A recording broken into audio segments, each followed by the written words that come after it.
pas. Amen, alléluia, amen. Laissez-moi adorer Jésus. Amen. Oh, il est mort pour moi. Amen. Oh, Jésus n'a point changé. Amen, alléluia, amen. Laissez-moi adorer son nom. Amen. Oh, il est fidèle. Amen. Oh, Jésus ne change pas. Amen, alléluia, amen. Oh, oui, adore Jésus. Amen. Oh, il mérite nos acclamations. Amen. Robo Shandaraba Inderebo. Alléluia. Est-il un peuple de racheter ce soir? Alléluia. Amen. Oh, je suis dans la joie, bien-aimée, et tellement honorée d'être là. Alléluia. Vous savez, c'est une plus grande responsabilité, comme disait l'apôtre Paul. Il ne faudrait pas qu'après avoir prêché aux autres, que lui-même ne soit pas sauvé. Alléluia. Ce serait un comble, n'est-ce pas? Alors, est-ce que tu peux acclamer très fort pour ce Jésus qui nous réunit cet après-midi, qui nous rassemble pour encore écouter ce message qui d'une aussi grande importance. Acclame encore Jésus, réalise le privilège qui nous est fait.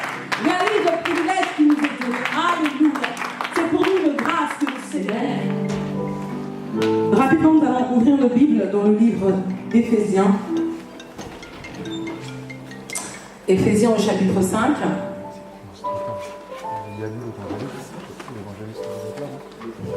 Alléluia.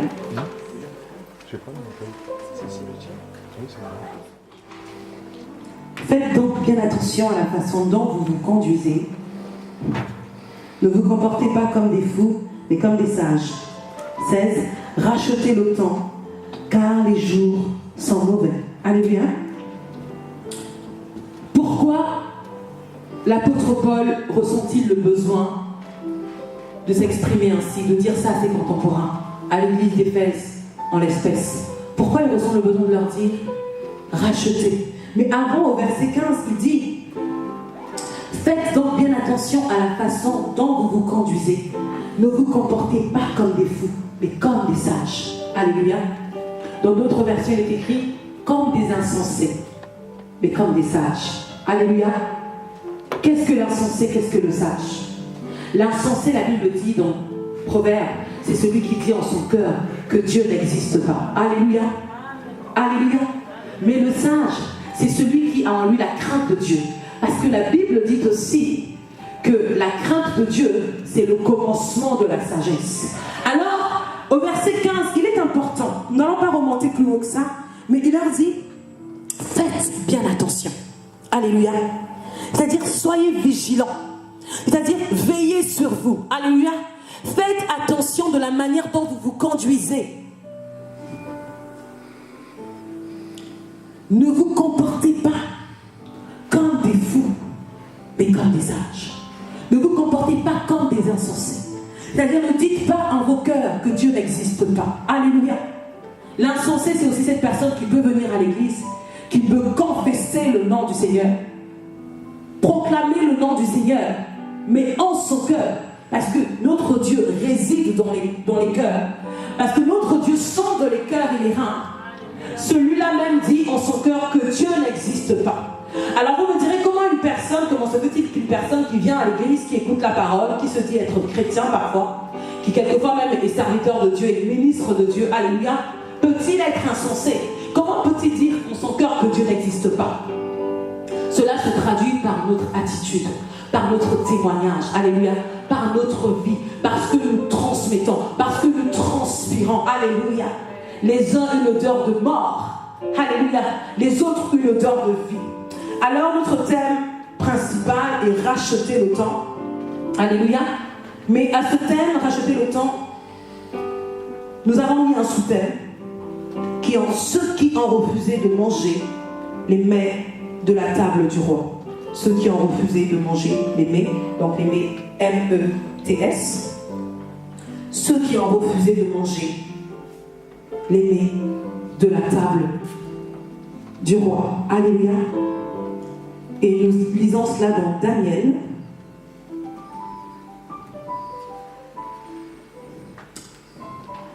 Dans Daniel, chapitre 1, verset 8. Alléluia. Pourquoi ce sous-thème peut paraître lent, alambiqué, un peu compliqués, ceux qui ont refusé de manger les mets de la table du roi. Eux qui, alléluia, pourquoi ont-ils refusé de manger les mets qui à la table du roi? Alléluia. Lorsque il m'a été annoncé, lorsqu'il m'a été dit que j'interviendrai lors de cette conférence, de cette deuxième édition de Racheter le temps, alléluia, je me suis dit, Seigneur, que vais-je bien pouvoir dire? Il y a déjà eu une première édition, alléluia. Et là, c'est la deuxième édition, toujours sur le même thème, toujours avec le même passage. Que vais-je bien pouvoir dire au peuple de Dieu? Alléluia. Alors que je dormais, c'est ce qui m'arrive souvent, je ne sais pas si c'est ton cas aussi. Très souvent, mes prédications, je les reçois comme dans des anges audibles. Et là, le Seigneur a commencé à me parler de Daniel et ses compagnons. Je me suis dit, quel est le rapport entre Éphésiens 5 et Daniel? Alléluia. Quel est le rapport? Il y a eu plusieurs siècles qui ont séparé Daniel et Paul. Alléluia. Plus de 6 siècles les séparent. Quel est le rapport entre Daniel? Mais ce qui est intéressant dans la parole de Dieu, c'est que la parole de Dieu se complète, bien aimé. Alléluia. La parole de Dieu, elle se confirme. Elle s'interprète par la parole. Alléluia. Elle ne se contredit pas, mais elle se confirme. Tu peux aller dans l'Ancien Testament et aller dans le Nouveau Testament. Tu retrouveras la même écriture. Alléluia. Parce que c'est le même esprit qui allume. Peux-tu acclamer très fort le Seigneur? Alors, notre étude de ce soir va se concentrer sur Daniel. S'il y a une voix qui peut s'élever dans l'assemblée, lisons Daniel chapitre 1, verset 8. Rapidement, Daniel chapitre 1, verset 8. Si l'un de nous a trouvé, qu'il se lève et qu'il lise donc.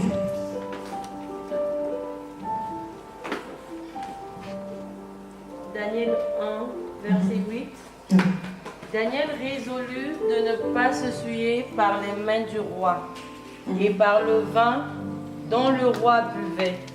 Il pria le chef des eunuques de ne pas l'obliger à se souiller. Alléluia. Amen. Quelqu'un d'autre a-t-il une autre version? C'est intéressant parfois de comparer les versions pour voir. Daniel 1, verset 8. Daniel est bien décidé à ne pas devenir impur en mangeant de la nourriture du roi et en buvant de son vin. Alléluia. Alors il demande au chef du personnel de ne pas l'obliger à devenir impur. Amen. Alléluia. Daniel avait décidé de ne pas se souiller. Alléluia. En mangeant les mets du roi. Ce n'est pas Dieu qui avait dit à Daniel, ne mange pas les mets qu'on servira à la table du roi. Mais la Bible dit que Daniel avait résolu dans son cœur de ne pas se souiller en mangeant les mets qui étaient servis. Qu'est-ce qui avait dit à Daniel que les mets là allaient le suivre? Alléluia. Quand on va dans le Nouveau Testament, l'apôtre Paul dit à ses contemporains que manger tout ce qui se vend sur le marché avec l'action de grâce. Alléluia. Et Jésus-Christ a répondu aux pharisiens lorsqu'ils lui ont opposé: tes disciples ne jeûnent pas, pourquoi ne se lavent-ils pas les mains avant de manger? Il leur a répondu: ce n'est pas ce qui entre dans l'orme qui souille l'orme, mais c'est ce qui sort de l'orme qui le souille. Mais Daniel, en son temps, à son époque, avait pris une décision, une résolution. Bien aimé, la vie chrétienne, la marche chrétienne part d'une résolution. Alléluia. Ça part d'une décision de faire ou de ne pas faire, d'agir ou de ne pas agir, de commettre ou de ne pas commettre. Quelle est la décision que tu as prise aujourd'hui? Quelle est la décision que tu as arrêtée maintenant? Et cela se passe en ton cœur. Parce que Dieu exauce ce qui se dit en ton cœur, ce que tu n'as pas encore formulé. Quelle est la décision que tu as prise pour ta foi chrétienne, pour ta marche chrétienne? Nous disons ici racheter le temps, parce que les jours sont mauvais. Mais je me suis dit, de quel temps parle-t-on? De quel temps l'apôtre Paul a voulu parler? C'est quoi le temps? Alléluia. C'est quoi le temps? Quand on va à l'école, quand tu étudies un peu, on t'apprend que le temps, c'est quoi? C'est du latin tempus, qui veut simplement dire, c'est une mesure qui limite la durée d'un événement. Alléluia. Ça, c'est la rousse et le petit Robert qui me l'explique. Mais lorsqu'on entre dans les profondeurs bibliques, lorsqu'on entre dans les vérités bibliques, nous apprenons qu'en fait, dans la Bible, lorsqu'on parle de temps, il y a deux aspects de temps. Alléluia. Il y a le temps chronos, qui est le temps qui est quantitatif, qu'on peut compter. D'où vient le mot encore? D'où a été tiré le mot chrono ou chronologique? Parce qu'il y a le passé, le présent et le futur. La Bible parle aussi en ces termes du temps. Parce qu'on dit au commencement, Dieu, Genèse 1, Alléluia, au commencement, Dieu créa, etc. Et ensuite on dit dans les derniers temps. Ensuite, Jésus-Christ revient bientôt, Alléluia. C'est encore le temps. Mais nous avons la Bible en français, le texte français. Mais il faut savoir que la Bible a d'abord été écrite en grec. Parce que c'était les Grecs qui avaient la connaissance, l'art de l'écriture, etc. Donc la Bible a été écrite en grec et traduite en français. Alléluia. Et quand on part dans son sens grec, le temps est donc, porte dans ces deux sens, le temps chronos, qui est quantitatif, qui donc limite la durée d'un événement. Alléluia. Là, on a donc le passé, le présent et le futur. Et nous avons également le kairos, qui est le temps de Dieu. Alléluia. Ce temps n'est pas quantitatif, mais qualitatif. Parce que ce n'est pas un temps physique. Le temps chronos est un temps physique. Mais le temps kairos, c'est un temps métaphysique. C'est-à-dire au-delà du physique. Le temps kairos, c'est le temps de Dieu. Ce n'est autre que le temps de Dieu. Alléluia. Parce que notre Dieu, n'est-ce pas, la Bible dit, il est le maître des temps et des circonstances. Alléluia.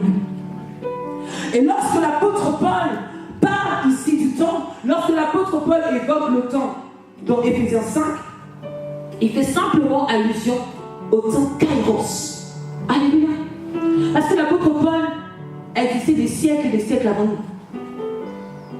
Et il avait déjà commencé à dire, rachetez les temps, car les jours sont mauvais. Et nous sommes là. Nous sommes toujours dans ces temps. J'ai donc compris que ce n'était pas un temps physique, un temps qui était limité dans le temps, mais que c'était un temps spirituel. Alléluia. C'était donc prophétique. L'apôtre Paul parlait à ses contemporains en des termes prophétiques. Il leur disait, attention, attention, viendra un moment, alléluia, où les jours seront mauvais. Où les jours seront mauvais. Il faudra donc veiller. Il faudra donc faire attention. Voilà pourquoi verset 15 il dit, faites donc attention à la manière dont vous vous conduisez. Pas comme des fous, mais comme des sages. Parce que la lecture des signes et des temps est importante. Alléluia. Dieu travaille avec le temps. Dieu opère dans le temps et en dehors du temps. Car il est au-delà du temps. Et vendredi, je pouvais dire audacieusement que Dieu est le temps. Alléluia. Le temps, c'est Dieu. Parce que c'est lui qui fait le temps. La Bible dit qu'il n'a ni commencement de jour, ni fin de vie. Et si vous voyez dans notre temps, le calendrier auquel nous sommes soumis, donc je parle là ici du chronos auquel nous sommes soumis, dépend de Jésus-Christ, de la naissance. Alléluia. On parle avant Jésus-Christ et après Jésus-Christ. Il définit le temps. Non, je crois que tu n'auras pas compris. Au jour d'aujourd'hui, même ceux qui nient l'existence de Dieu, même ceux qui renient l'existence de Dieu, même ceux qui se disent athées, qui refusent de croire en l'existence de Dieu, qui refusent de croire en l'existence de Jésus-Christ, lorsqu'ils veulent parler du temps chronos, disent avant Jésus-Christ et après Jésus. Qui a été à l'école ici? Qui a été à l'école en France? Alléluia. En histoire, si tu avais des cours d'histoire, j'espère pour toi, ton professeur d'histoire t'a certainement dit avant Jésus-Christ, alléluia, et après Jésus-Christ. Que ce soit en histoire, que ce soit en philosophie. Y a-t-il des philosophes ici? Amen. Alléluia. Revenons donc à notre sujet. Donc je me suis dit, racheter le temps. D'abord, j'ai mis une pause, virgule, car les jours sont mauvais. Nous allons nous concentrer sur le temps. J'ai dit, qu'est-ce que donc ce temps? Nous avons donc défini ici le temps en disant que nous avions le chronos et le kairos, n'est-ce pas? Alléluia. Je disais donc que contrairement au chronos, le kairos est un temps métaphysique. Et ce temps immatériel, ce temps qui n'est autre que fixé par Dieu lui-même. Voilà pourquoi Dieu pouvait dire à Abraham, bientôt tu auras un fils. Et 25 ans après, Abraham n'avait toujours pas de fils. Alléluia. Parce que Abraham étant homme, tous ici sommes soumis au temps chronos. Nous sommes nés un jour, alléluia, et peut-être si Jésus ne revient pas, nous mourrons bien un jour, alléluia. Nous sommes donc soumis au temps. Nous naissons, nous grandissons et nous vieillissons, alléluia. Seul Dieu ne vieillit pas, alléluia. Seul Dieu demeure inchangé. Voilà pourquoi lui a la maîtrise de ce temps, qui est donc immatériel. Ce temps kairos, qui est un temps fixé par lui-même, alléluia. Et je me suis donc posé la question finalement, comment devons-nous et pouvons-nous racheter le temps? Pose à ton voisin la question, parce que moi, cette question m'est apparue de façon, voilà, évidente.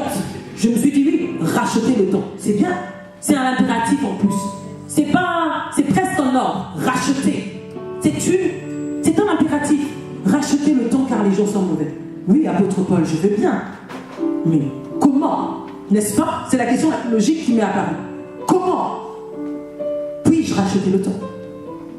Comment dois-je racheter le temps? Une fois qu'on a plus ou moins expliqué ce que c'était le temps, comment devons-nous le racheter? Comment pouvons-nous le racheter? Pose encore à ton voisin. Comment?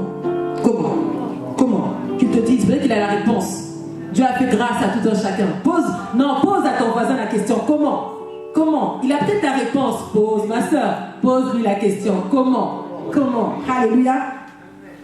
Comment devons-nous racheter? Et comment pouvons-nous racheter le temps? Alléluia. Et là, le Seigneur nous répond.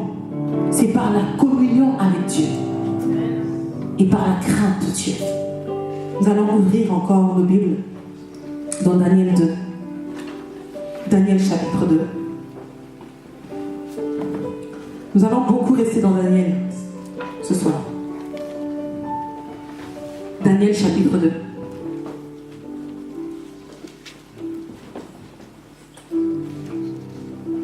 Et s'il y a quelqu'un parmi nous qui a trouvé, qu'il élève simplement sa voix et qu'il fasse la lecture.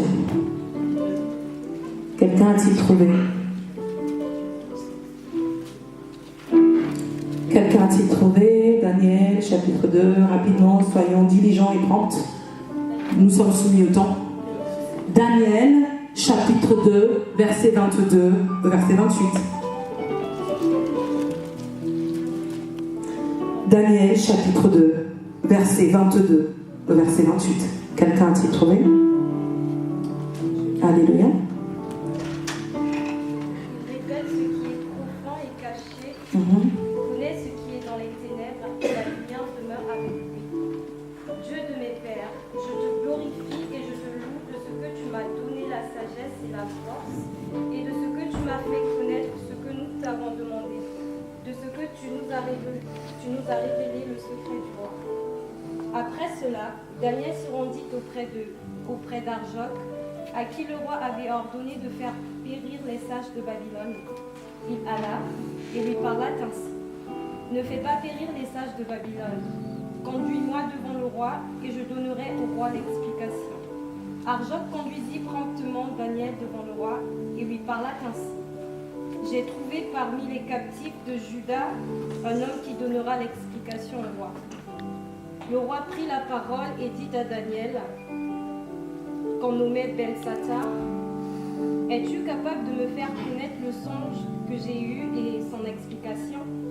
Daniel répondit en présence du roi et dit, ce que le roi demande est un secret que les sages, les astrologues, les magiciens et les devins ne sont pas capables de découvrir. 28. Mais il y a dans les cieux un Dieu qui révèle les secrets et qui a fait connaître au roi Nebuchadnezzar ce qui arrivera dans la suite des temps. Voici ton songe et les visions que tu as eues sur ta couche. Amen. Alléluia.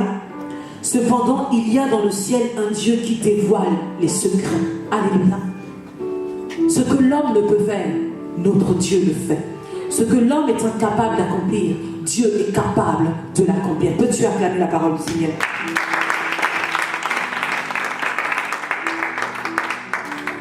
Notre étude de ce soir porte donc dans Daniel. Alléluia. Et quand vous lisez plus haut, donc au Daniel chapitre 1, on nous explique comment Daniel est arrivé à Babylone. Daniel, qui était israélite, s'est retrouvé déporté. Alléluia. Il avait été pris. C'était suite à une désobéissance. Le peuple de Dieu n'avait pas écouté. On n'avait pas été obéissant à la voix de Dieu. Alors il y avait une conséquence. Les jeunes gens d'Israël avaient été pris en captivité et avaient été déportés en Babylone pour être esclaves. Alléluia, pour servir. Et Daniel faisait partie de cette déportation. Daniel faisait partie de ce peuple qui avait été déporté d'Israël à Babylone. Alors, pendant qu'ils étaient à Babylone, Daniel n'était pas seul. Excusez-moi, la Bible parle de Daniel et de ses compagnons. Ils étaient au total 4, Daniel et ses 3 compagnons. Alléluia. Mais ils n'étaient pas que 4, ils étaient bien plus que cela. Mais ceux dont on cite les noms, j'ai envie de dire à quelqu'un, soit celui dont on cite le nom, soit celui dont on parle, soit celui qui inscrit le nom dans l'histoire. Parce que lorsqu'ils ont été déportés, ils étaient des milliers à être déportés. Ils étaient des milliers à être retenus captifs. Mais la Bible ne retient que 4 noms. Alléluia. Daniel. Alléluia. On parle de Daniel, de Meshach, n'est-ce pas? Abednego. Nous allons le lire, je vais le lire rapidement. La 3e année du règne de Joachim sur Juda, Nebuchadnezzar, le roi de Babylone, marcha contre Jérusalem et en fit le siège. Le Seigneur livra entre ses mains Joachim, le roi de Juda, et une partie de ses ustensiles, des ustensiles de la maison de Dieu. Nebuchadnezzar emporta les ustensiles dans le pays de Shinéar, dans le temple de son Dieu. Ô Seigneur. Il les mit dans la maison du trésor de son Dieu. Le roi donna l'ordre à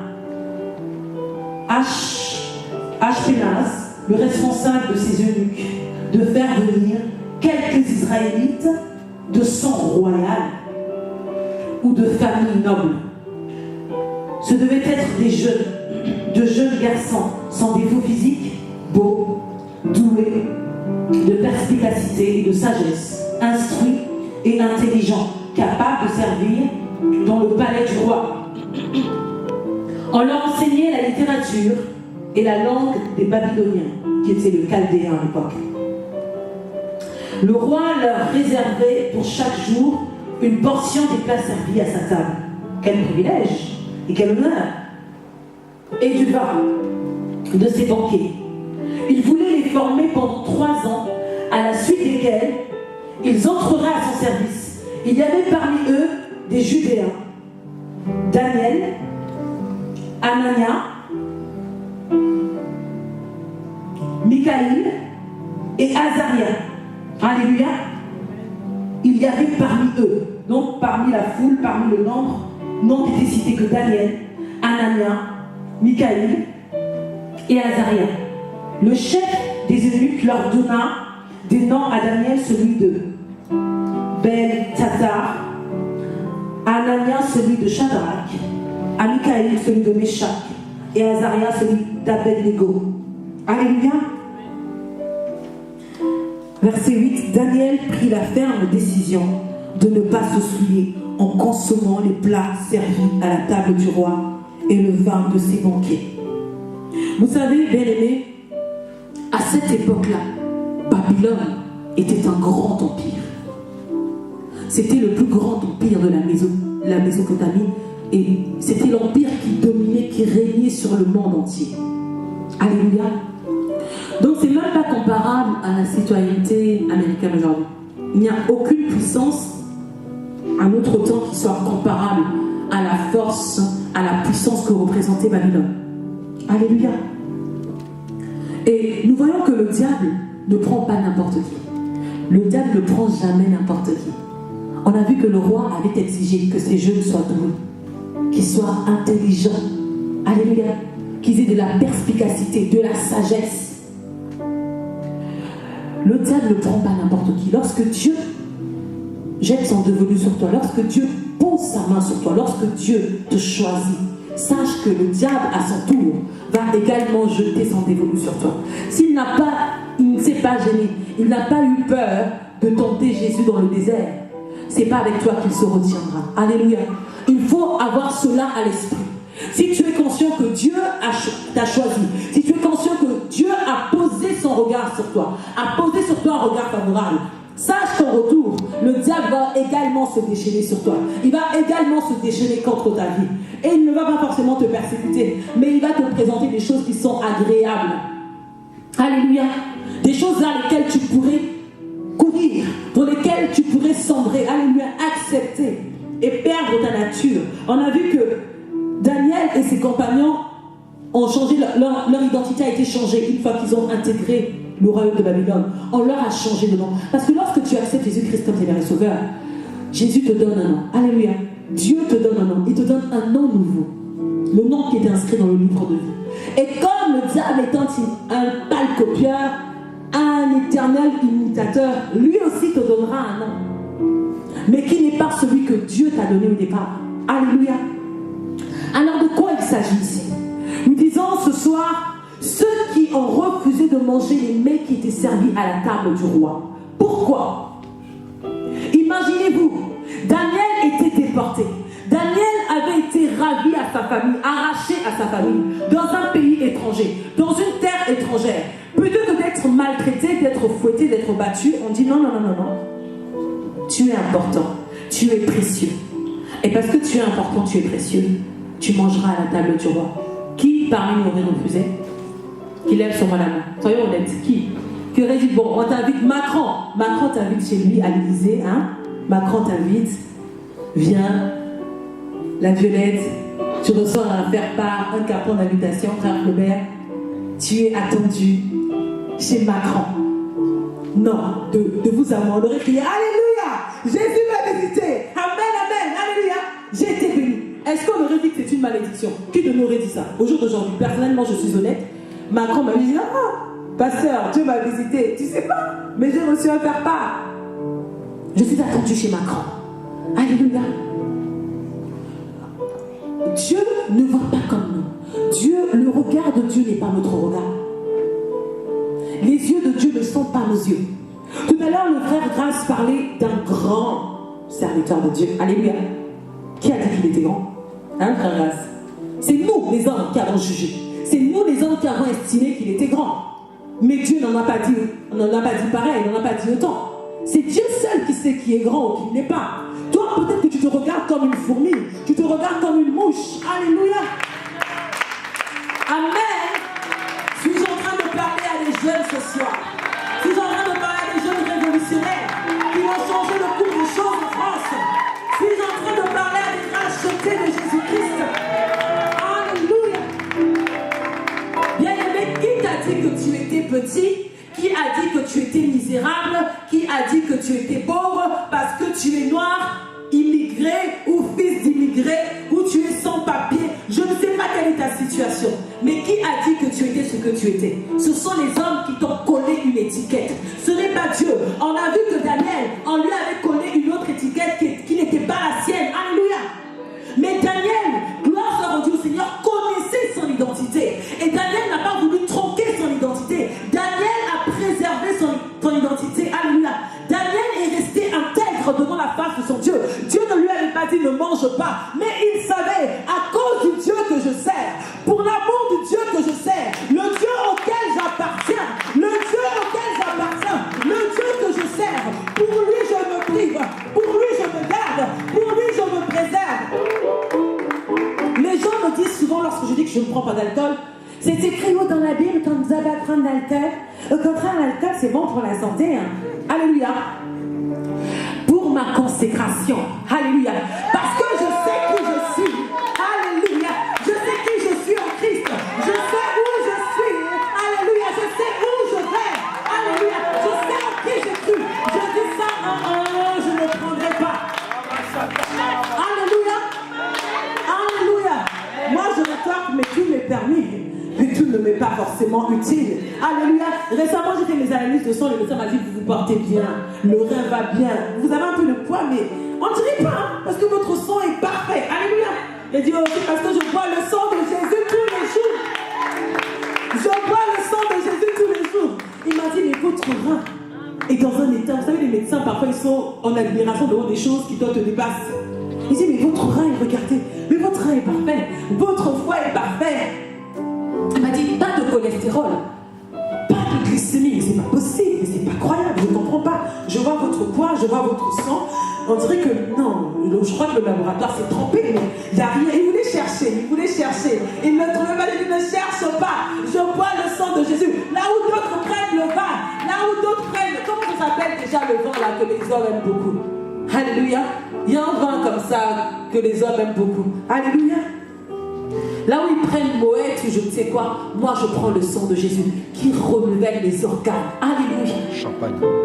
Quelle est la décision que tu as prise? Comment devons-nous et comment pouvons-nous racheter le temps?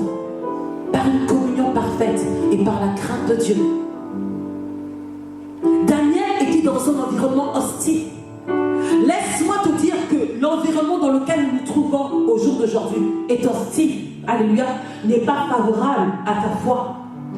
Ce qui était, c'est ce qui sera. À l'époque de Moïse, Pharaon avait augmenté la charge de travail pour empêcher le peuple d'Israël d'aller adorer leur Dieu. Et aujourd'hui, sa méthode n'a pas changé. Il reproduit la même chose. La charge de travail a augmenté. Les distractions se sont multipliées. Nous passons plus de temps sur Facebook, sur Instagram, sur WhatsApp, au téléphone avec ses appels en illimité, avec nos copines, avec nos soeurs. Vois-tu comment elle m'a regardé? Vois-tu ce qu'elle a dit sur moi? Vois-tu, alléluia. Et peu de temps à prier. Quand on a 1 heure au téléphone avec la jeunesse, prions. Au bout de 5 minutes, même c'est trop, 2 minutes, un grâce. Et d'ailleurs, quand on dit prière, peu sont ceux qui se connectent à la prière. Ils ne considèrent pas. Déjà, tu ne considères pas. Tu trouves pas ça important? Prions, pourquoi? Pourquoi vais-je prier? Pourquoi dois-je prier? Tu n'en ressens pas le besoin. Tu fais un mois, tu ne viens pas à l'église. Ça ne te manque pas. Tu n'en ressens pas le besoin. Tu fais 3 mois sans ouvrir la Bible. Si tu viens à l'église, par hasard, le pasteur dit, en lisant, tu lis. Si le message est projeté, tu n'ouvres même pas. 6 mois, c'est cool, tu n'as jamais ouvert ta Bible. Mais quand tu sors, tu dis, je suis chrétien. Quel genre de chrétien es-tu? Alléluia, tu seras pesé, tu seras divisé, tu seras compté et on te trouvera léger parce que tu n'auras pas de consistance en toi. Parce que tu n'auras pas de consistance en toi. Pour résister au diable, il faut avoir la parole. Yes. Parce que le diable viendra, il ne se fatigue pas. Nous sommes humains, nous sommes corps. Le diable est esprit. Un esprit ne dort jamais, un esprit ne s'épuise jamais, il ne se décourage jamais, il n'a pas d'émotion. Il n'est pas triste, il n'est pas content, il n'est pas. Alléluia. Alléluia. Je disais que l'environnement dans lequel nous nous trouvons, la situation dans laquelle nous sommes au jour d'aujourd'hui est comparable. Je fais une analogie avec l'époque de Daniel et notre temps. La Bible dit dans Apocalypse 12, malheur à vous, habitants de la terre et de la mer, parce que le diable est précipité vers vous, animé d'une grande colère. Nous sommes dans un temps de guerre. Si tu ne le savais pas, je te l'apprends. Alléluia. Alléluia. Je le répète, nous sommes dans un temps de guerre. En guerre, il n'y a pas d'amis, il n'y a pas de fratrie, il n'y a pas de fraternité. Nous sommes en guerre. L'ennemi, le serpent ancien, le diable, autrefois Lucifer, l'ange de lumière, livre contre le peuple de Dieu une guerre. Son objectif, qu'une grande partie aille avec lui en enfer. Alléluia. Et il œuvre chaque jour pour que son projet s'accomplisse. Alors que toi tu te fatigues lorsqu'on dit prière, alors que toi tu t'épuises quand on dit évangélisant, lui ne se fatigue pas. Et ses agents non plus. Alléluia. Ils sont plus aimés que jamais, plus nombreux que jamais. Ils sont relâchés et nous marchons avec eux et nous vivons avec eux. Ils sont parfois avec nous à l'église. Alléluia. Parce que nous sommes dans ce temps où Dieu ne va pas séparer les choses. Il a dit dans Matthieu 13, dans la parabole de Matthieu 13, laissez-les croître ensemble. Laissez le blé et l'ivraie croître ensemble. Alléluia. Alors nous sommes dans ce temps où ces choses sont dans l'église. Pas à l'extérieur de l'église, mais dans l'église. Alléluia. Nous parlons ici des temps. Et nous sommes, nous, dans les derniers temps. Alléluia. Raison pour laquelle nous devons racheter le temps. On rachète ce qu'on a perdu. Alléluia. Tu ne peux pas racheter ce que tu n'avais pas. Sinon, on allait dire acheter le temps. Alléluia. Mais quand on parle de racheter, on a perdu du temps. Et ce temps, on l'a perdu depuis le commencement. Ça a commencé en Éden. Alléluia. Ce temps, il faut le racheter. Alléluia. Cette communion avec Christ, il faut la racheter. Cette vie de prière que tu as perdue, il faut la racheter. Cette vie de sanctification que tu n'as plus, il faut la racheter. Alléluia. Il faut racheter le temps. Tout le temps que tu n'as pas passé dans la présence de Dieu, ce temps, il faut le racheter. Alléluia. Alléluia. Suis-je en train de parler à des vivants ce soir? Suis-je en train de parler à des vivants ce soir? Suis-je en train de parler à des vivants ce soir?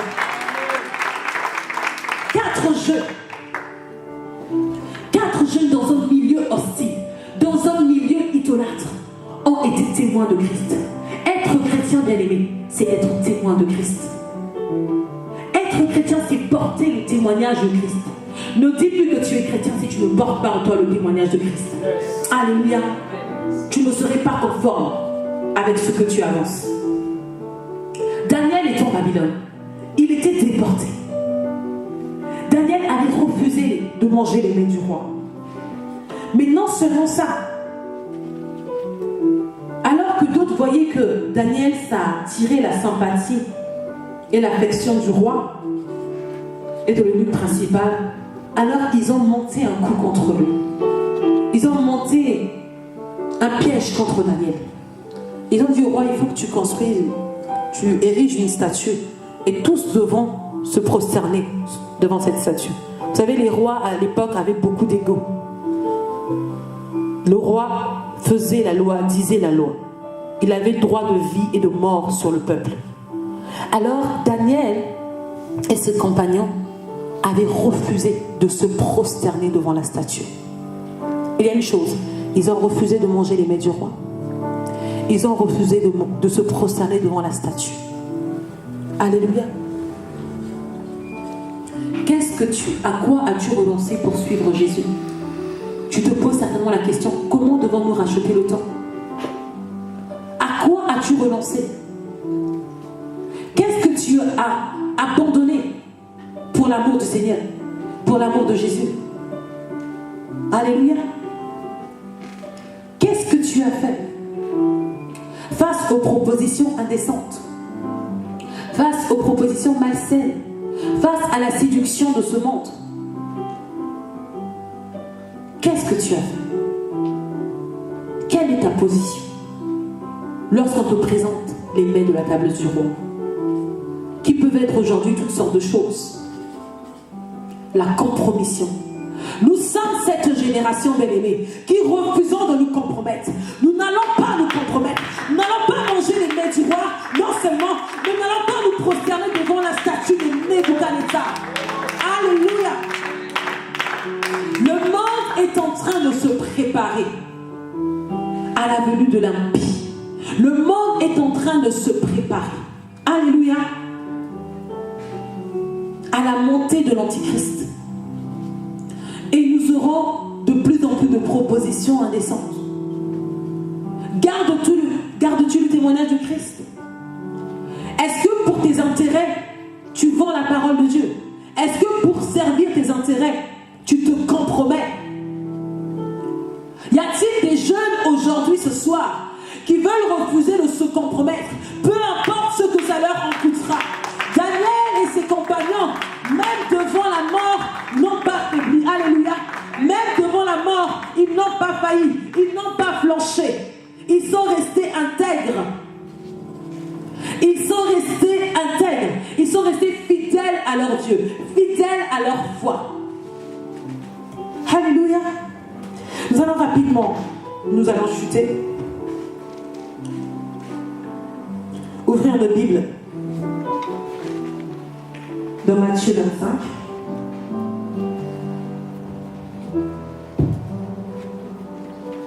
Nous allons comprendre pourquoi l'apôtre Paul exhorte ses contemporains à racheter le temps. Parce qu'il continue les mauvais jours. Car les jours sont mauvais. C'est quoi ces mauvais jours dont il parle? C'est quoi ces mauvais jours? Daniel avait refusé de se compromettre. Daniel avait refusé de manger les mets qui s'en servaient à la table du roi. Et Dieu savait quoi? Dieu l'avait honoré. Dieu l'avait distingué. Dieu lui avait donné la révélation de ce qui s'était fait dans le secret. Alléluia. Nebuchadnezzar avait fait un songe. Et Nebuchadnezzar avait décidé de ne pas dire ce songe qu'il avait fait. Voyez-vous la difficulté? Quelqu'un fait un songe, il veut que tu lui interprètes son songe, mais il ne dit pas le songe. Je vais dire, sœur Jessie, j'ai fait un songe, mais je voudrais que tu m'interprètes ce songe. La question logique qui viendra, c'est raconte-moi donc ce songe, pour que j'en fasse l'interprétation. Mais Nebuchadnezzar a dit, j'ai fait un songe, mais ce songe m'a tellement épouvanté, ce songe m'a tellement effrayé, que je ne vais pas vous en dire la contenance. Je ne veux pas vous dire la teneur de mon songe. Je ne vais pas vous raconter ce que j'ai vu. À vous maintenant de me dire ce que j'ai vu. C'est sa trappe. Donc c'est ça, ces magiciens ont dit, mais roi, ce que tu demandes, aucun roi ne l'a demandé. Ce que tu demandes est difficile. Pour que nous interprétions ton songe, il faut déjà que tu nous le dises. Quel est donc ce songe? Il a dit non. Dites-moi donc quel est ce songe que j'ai fait. Et si vous ne le dites pas, c'est la mort qui vous attend. Vous allez tous passer à l'épée. Vous et vos maisons. Alléluia. Alléluia. C'est alors qu'on est allé chercher Daniel. Bien-aimé, il faut arriver dans cette période. Il va arriver dans ce temps où on va te chercher. Alléluia. Il faut qu'on vienne te chercher. Alléluia. Bien-aimé, on était venu chercher Joseph. Face à des situations compliquées, est-ce qu'on vient même te chercher? Joseph, un captif, un prisonnier, un étranger. Aujourd'hui, on dit non, tu dois être riche pour que les gens. Mais qu'est-ce qui t'a dit que la richesse était une valeur? Alléluia. Il y avait un pasteur qui disait la sagesse du pauvre est méprisée. Il faut être riche. Ce n'est pas mauvais. Si Dieu te fait la grâce d'être riche, gloire à Dieu. Si tant est que cela ne perd pas ton âme. Alléluia. Mais il n'y a pas plus grande richesse que la sagesse. Pas celle du monde, mais celle qui vient de Dieu. Il n'y a pas plus grande richesse. Alléluia. Dans les situations difficiles, on viendra te chercher. Alléluia. Il faut atteindre ce niveau où on vient te chercher lorsque les situations se corsent, lorsqu'il n'y a plus d'issue. Comme disait le pasteur, il y a eu l'attentat à Porte de Vincennes. Quel est le pasteur qu'on est venu chercher? Alléluia. Quel est le pasteur qu'on est venu chercher? Le pasteur allait trop loin, le pasteur. Mais Daniel n'était pas pasteur. Alléluia. Daniel n'était pas sacrificateur. Alléluia. Il faut qu'on arrive à ce niveau où on vient chercher sœur Elena. Alléluia. Il y a une situation difficile. On vient chercher la sœur Nudine pour que tu nous donnes la résolution, tu nous donnes la solution. Il faut devenir des hommes solutions, des femmes solutions. Tu dois être cette personne qui impacte la génération par ton intégrité, par ta fidélité. Alléluia. Les hommes respectent ceux qui sont intègres. Lorsque tu es une jeune femme, que tu dis non à un homme, tu ne me connaîtras pas avant les liens du mariage. Alléluia. Il n'aura qu'à t'empêter, il n'aura qu'à parler, il n'aura qu'à tourner les talons, à dire c'est fini. Mais dans sa tête, il va dire cette fille a du caractère. Moi, il y en a plusieurs qui m'ont écrit non, j'ai rencontré des femmes, mais je te respecte. Tu sais pourquoi? Parce que tu as su me dire non. Alléluia. Les hommes respectent ceux qui savent leur dire non. Mais si toi, tu es un beignet oui, tu es sans position. Alléluia. Tu ne connais pas qui tu es. Tu ne connais pas ta valeur. Donc parce qu'il t'a promis le mariage, c'est celle qui me dit ça, j'ai envie de les gifler comme dit le pasteur spirituellement. Pourquoi tu as dit oui? Mais il m'avait promis le mariage. Il a promis seulement. L'a-t-il accompli? Alléluia. Tu dis, oh tu veux ça, mais c'est une bonne chose. Moi aussi je le veux. Allons devant le maire, allons devant nos parents et tu auras ce que tu veux. C'est tellement simple. Alléluia. S'il le veut, tu lui dis, ok, moi aussi je le veux. Allons le dire publiquement. Et nous aurons tous les deux ce que nous voulons. Alléluia.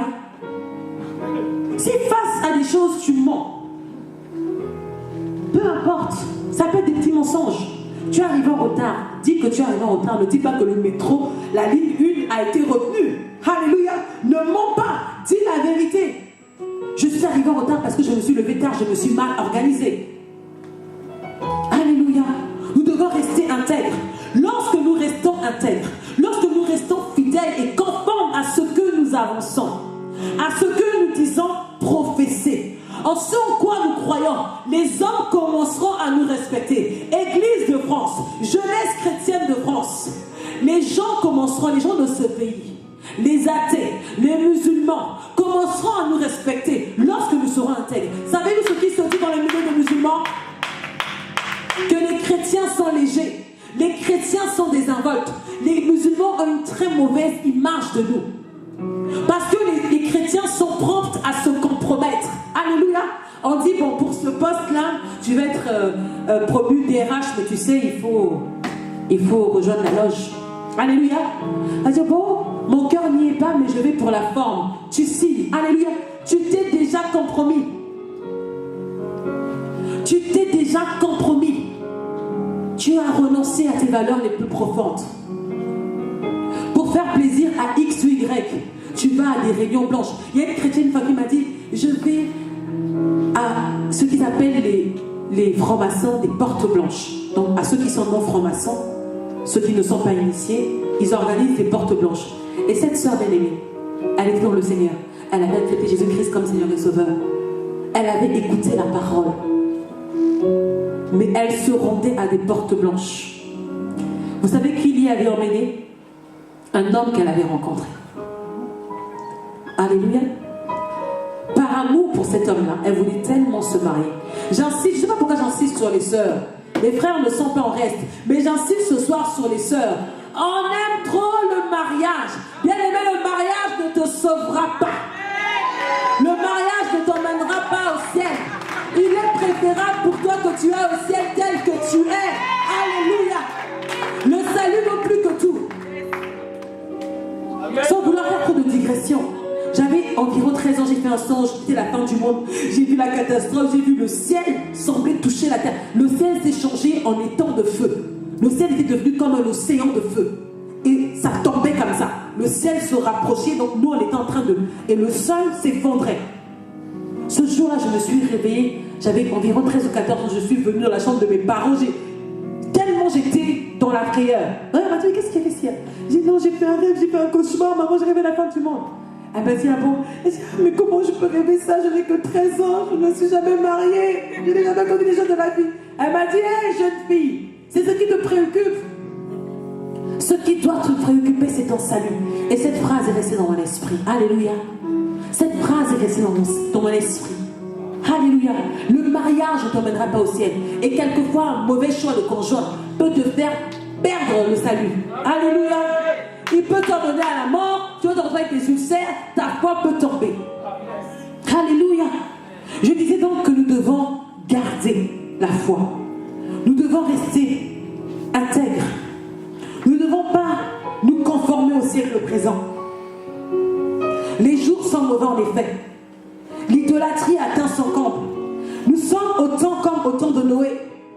Nous sommes dans ces temps qui sont comme les temps de Sodome et Gomorrhe, où un homme va avec un autre homme comme on va avec une femme, où une femme va avec une femme comme on y va avec un homme. Alléluia. Et c'est jusqu'aux enfants. La pédophilie bientôt sera légalisée. Le sexe est banalisé. Alléluia. Jeune, qui es-tu? Connais-tu ton identité? Manges-tu des mets qu'on sert à la table du roi pour être comme les autres? Quand je suis arrivée en France, je parlais normalement. À un moment donné, j'étais dans un lycée où tout le monde disait des gros mots. C'était naturel de dire des gros mots. Et sans même me rendre compte, je me suis mise à dire des gros mots. Alors que chez moi, c'était proscrit. C'était interdit. Je n'avais jamais lu ce passage de Galates qui disait qu'il ne faut pas dire des gros mots, que ces paroles ne soient pas trouvées parmi vous. Et je me suis mise à dire des gros mots. Un jour à l'église, le pasteur, grâce à Dieu au Seigneur pour sa vie, nous a prêché sur ces choses qui semblent parfois insignifiantes, mais qui sont tellement importantes. On reconnaît une personne à son langage. On saura te catégoriser, te classer selon le langage que tu as. On pourra dire que tu es issu d'un certain milieu, selon comment tu parles. N'est-ce pas, on parle des banlieusards. Il a un langage banlieusard. Alléluia. Amen. J'ai commencé à parler comme les gens que je fréquentais. mon environnement m'avait influencé. Je me suis mise à dire des gros mots comme ça.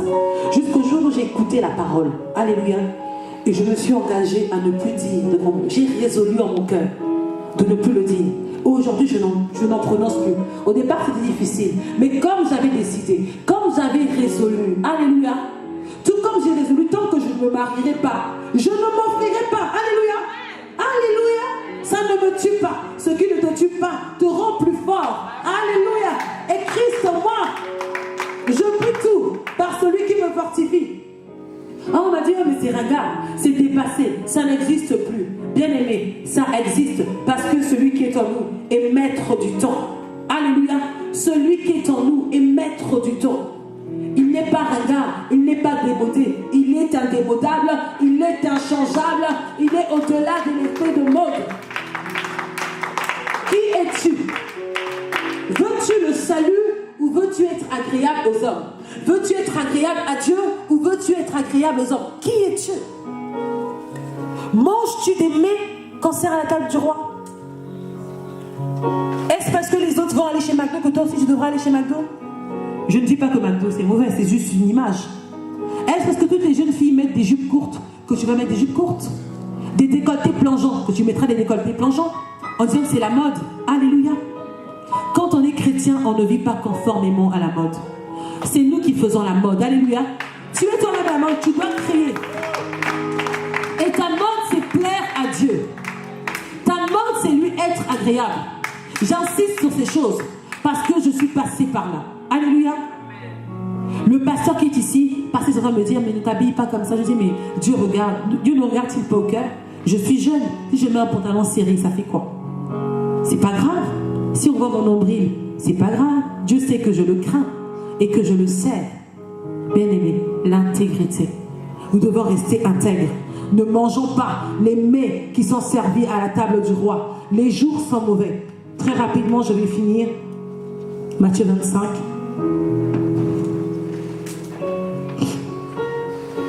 Je vais lire, je vais commencer par Matthieu 24. Je vais abréger la lecture car le temps nous est imparti.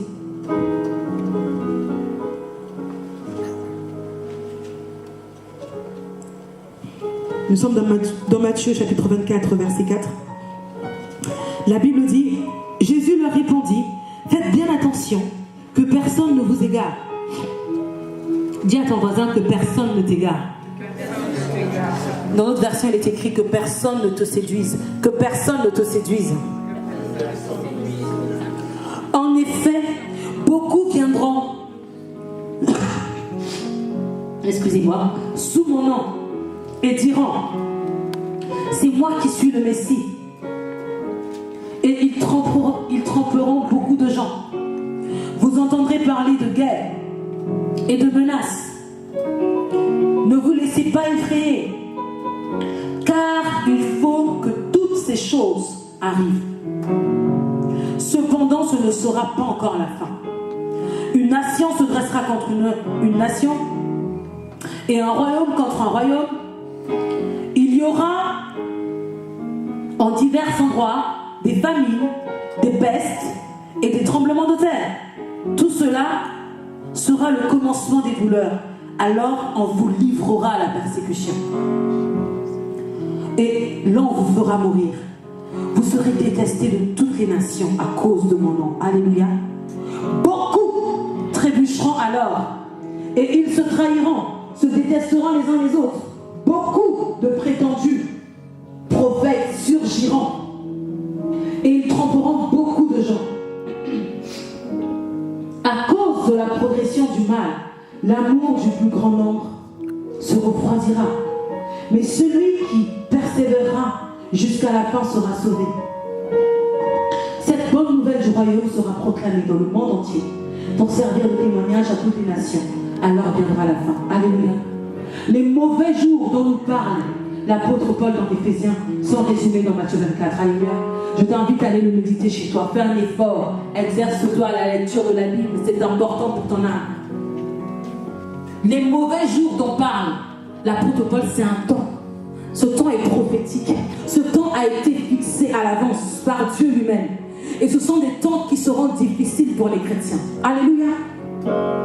La vie chrétienne est glorieuse, mais elle est parsemée d'embûches.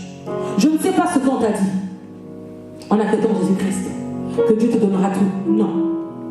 Dieu ne te donne que ce qui t'édifie, ce qui est important pour ton âme, ce qui est important pour ton salut. Si le mariage n'est pas important pour ton salut, il ne le donnera pas. Parce que Dieu est souverain. Il fait grâce à quiconque il veut faire grâce. Et nous devons demander sa volonté. Voilà pourquoi il dit, lorsque vous priez, dites, notre Père qui est aux cieux, que ton nom soit sanctifié, que ta volonté soit faite sur la terre comme elle est faite au ciel. Alléluia. Lorsque tu pries, lorsque tu demandes quelque chose au Seigneur, finis par dire que ta volonté seule soit faite. Ne fais pas les choses parce que ça se fait comme ça. Parce que tout le monde le fait. Parce que c'est le cours normal des choses. Ce n'est pas le cours normal des choses. Ta vie n'est pas la vie de ton voisin. La vie de ton voisin n'est pas ta vie. Alléluia.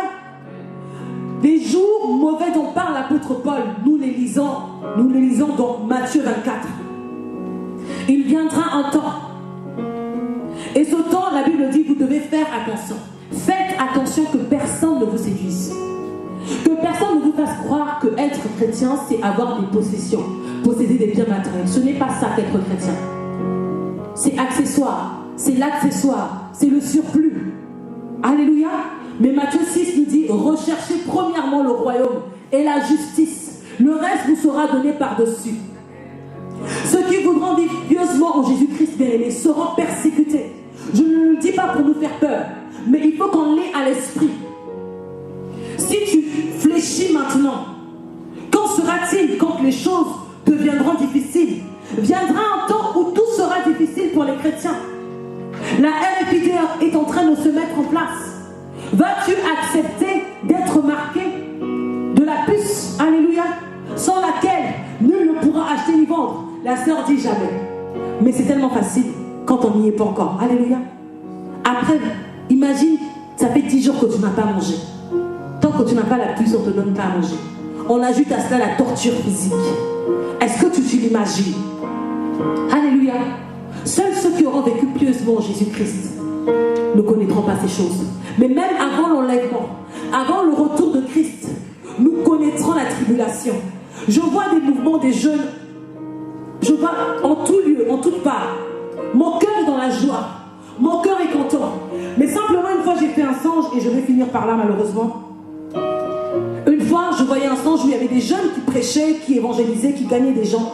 Et après, il y a eu comme une ruine soudaine. Il y a eu comme une grande persécution. Et là, il n'y a plus de personne. Alléluia. Le Jésus qu'il prêchait était léger. Le Jésus qu'il prêchait était faible. Le Jésus qu'il prêchait n'était pas coriace, n'était pas résistant. Pourtant, j'ai dit, mais Seigneur, ma vision, je suis confuse. J'ai vu ces jeunes annoncer Jésus, parler de Jésus, avec enthousiasme, avec zèle. Mais leur zèle s'est éteint face à la persécution. Quelle est ton attitude face à la persécution? Il te faut racheter le temps, car les jours seront mauvais. Car, alléluia, les événements que nous allons connaître seront contre nous. Nous sommes dans un environnement hostile. Ceux qui voudront vivre pieusement en Jésus seront persécutés. Alléluia. Seuls ceux qui vont garder le témoignage de Christ, seuls ceux-là vont entrer dans les noces. Aujourd'hui, tu es comme ces vierges, les 10 vierges dont nous parle Matthieu 25, qui avaient des lampes avec elles, qui avaient la lumière. La lampe était allumée, elles avaient de l'huile dans cette lampe. Mais le temps, toujours le temps, toujours lui, le temps a eu raison d'elle. Elles se sont assoupies. Alléluia. La Bible dit dans Matthieu 25, 10, parce que l'époux tardait à venir, elles se sont assoupies. Parce que Dieu tarde à te donner, toi tu estimes qu'il tarde à te donner ce que tu lui as demandé, alors ta foi se refroidit. Parce que tes yeux ne voient pas ce que ton cœur désire, ta foi se refroidit. Alléluia. Quel genre de témoin es-tu? Quel genre de témoin es-tu? Alléluia. Jusqu'où iras-tu par amour pour Jésus? Qu'es-tu prêt à affronter par amour pour Jésus? Tu as peut-être ta lampe aujourd'hui, et il se peut que cette lampe soit allumée, qu'elle ait de l'huile.